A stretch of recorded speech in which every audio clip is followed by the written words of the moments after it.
So I know it's pretty late. It's like 4:30 in the morning, but this is a time when things come to me. So I'm going to give sections of this journey because it's been going on for a very long time. Um so we'll start off with the first picture. In 2010, I was a year out of a 2.5 year relationship where I can honestly say I lost myself. I lost myself in trying to love someone else. And in losing myself, um, I say that because the I was so busy trying to chase after love in someone else that I honestly forgot loving myself. This person like consumed my entire life, like from things that I would do to have fun, like hanging out with friends, everything. So I really did lose myself within this relationship. And in 2010, the things that I enjoyed really were the things that he didn't approve of, which was drinking, going out eating, eating and drinking, drinking and partying, drinking and drinking. I was just, I guess, enjoying that life. And it was very evident. I think in 2010 was the biggest that I've ever been. There was no physical activity. I didn't do anything other than drink and dance, maybe at parties or at the bar. I didn't care about what I was eating, how I was eating, when I was eating, why I was eating. Everything was just bad. So that progressed into this person that I didn't recognize anymore. There was one day in 2014, we're going to just jump past, go right to 2014, when I made the decision to go on this journey, which I call my healthy living journey. In 2014, I had this bright idea to look into the mirror and tell myself that I love myself. And as I looked at this woman, this young lady, and I said, I love you, she looked back at me and she said, how? So as I'm looking at her and she's looking at me and I'm looking at her and she's looking at me, I started to cry. And as I was crying, I was reminded of everything. I was reminded and made aware of my entire body and how I was living. And then I cried for like 3 days, 3 days straight. Not like out in public in front of people. I would go to class and it was written on my face that something was going on. And I know that because professors today, they're like, you're not the same. Like something has changed. And I remember, during those 3 days, just really bawling my eyes out every night, because I would look in the mirror and look at that reflection, looking back at me and remembering how can you love yourself? Like, I remember seeing that every single day. So after the third night of crying, I had a prayer. And that's something that I had not done in a very long time, was have a conversation with the Creator. And my prayers are not like everyone else's. I really got into a conversation with God. And it started off with God, I know that you are the creator of everything. I know that you are omnipotent, omnipresent, all of that. And I know that you do all of that through love. So why is it that when I look into the mirror, that reflection does not show love? And how do I get to that point where I can look at that reflection, I see love, I feel love, and I know that it's love, and there's no doubt in my mind that that is love. How do I get there? What do I do? And after that, I woke up the next morning and three things happened. I got my refund check. Everybody that's been in school, everybody that's in in-state school, or your tuition is lower than, what you pay, and you had the type of income where it's like you're getting some money back. You know what that feeling is. You get that refund check, you feel like you the boss. So I got the refund check. I downloaded 2 books onto my iPad, or was it my iPhone at that time? I don't remember which one it was. Maybe it was my iPhone. Downloaded 2 books onto my iPhone, and I formulated a plan. The plan was do everything possible with this summer break to get your life in order. That was the initial plan, was getting my life in order. So, I started reading 2 books. The first book was Yesterday I Cried by Iyanla Vanzant. And the other book I read was Single is Not a Curse by Tony Gaskins. I think I'm saying Tony Gaskins Jr.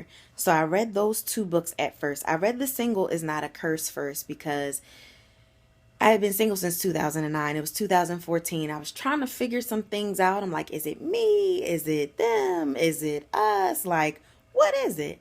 So that was that book. And I read that book in like a day. And while the first page of that book, I read it and I was like, I need to go to the gym and read this book while I'm working out. I feel like I need to go to the gym. So I went to the gym, and mind you, this is the first day after the prayer. So I'm in the gym, I'm reading this book. I read this book in a day and a half, and I was like, okay, I get it. I get what he's saying. I understand it. I just have to get to the point where I'm able to accept that, and that's going to come. And so was that video. So then I started reading Yesterday I Cried. And as I was reading these books, mind you, I had not worked out or done any type of physical activity other than walking to class since 2010. Like, it had been a huge gap of time that I had like dedicated physical activity, like where I would sweat for that amount of time. What is that, like 4 years? Like a long time. So, and each time I would go, I would try to work out for 20 minutes, but I really didn't want to pay attention to the time.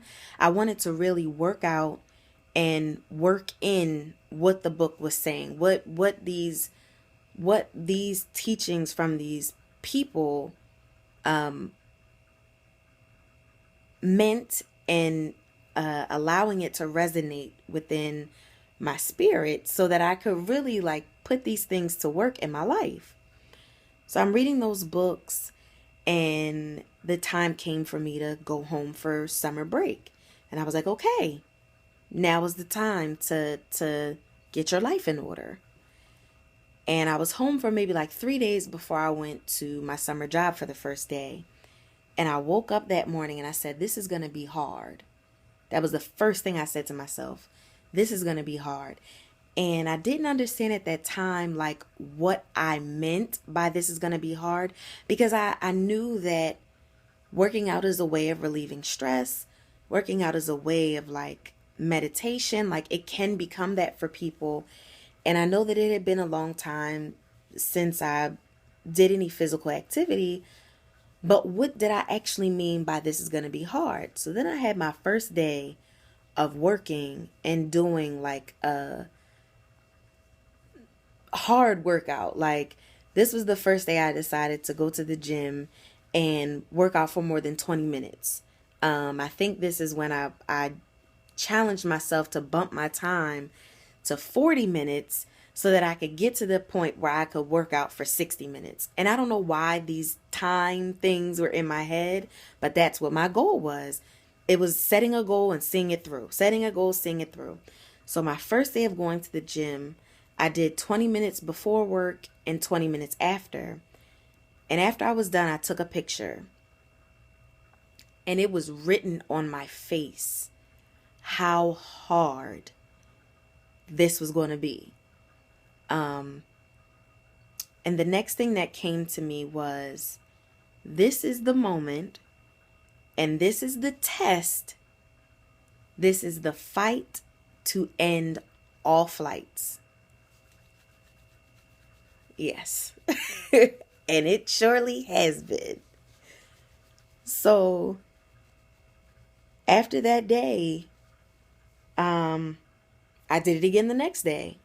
20 minutes before, 20 minutes after. And I think I banged that out for a good week. 40-minute workouts. Maybe 3 to 4 times. No, it was more than that. It was like 5 times a week. I was doing 20 minutes before work, 20 minutes after work. 20 minutes before work, 20 minutes after. And then I got to the point where I was strong enough to do 20 minutes before, 30 minutes after. Then there was this one day where shit got real at work. I'm sorry for the people that aren't used to me cursing. Shit got real at work. And I went to the gym and I went for a whole hour until everything was done. Like, I was emotionally done. I was physically done. I was mentally done. I was over it. You know what I mean? I was like, listen, I'm going to get this 60 minutes in. I went into the gym with no time in mind. I was just like, yo, people at this job done pissed me off. I need to go work out before I punch somebody in the face. It's real. So shit got real. And I hit my 60-minute mark. And after I was done, I took a picture and it was written on my face. I had finally got it, and that was after 3 weeks. After 3 weeks, I was able to do that. And since then, it's really been fighting this flight, like fighting every opportunity there is to fight for the love that I need to have for myself. And that's where it started. I know it sounds like magical and mythical and like it sounds like so outrageous, but that's really what it's been since day one. Day one was trying to discover this love, trying to understand and accept and acknowledge and adore the woman that I see in that mirror every single day. And I'm getting there. So if you're thinking about making a huge decision in your life, if you've lived a life where you are not physically active, or you are obese, or you're medically obese, or you just don't like what you see in the mirror, or you don't like what you feel, you can change that. And you can definitely change that through prayer first. So word to the wise. Get on your knees, child, and pray. Okay. That's it for now, because I can talk for hours. But that's part 1. Stay tuned for part 97. This is a lifelong thing. All right. Thanks for tuning in, and see you later.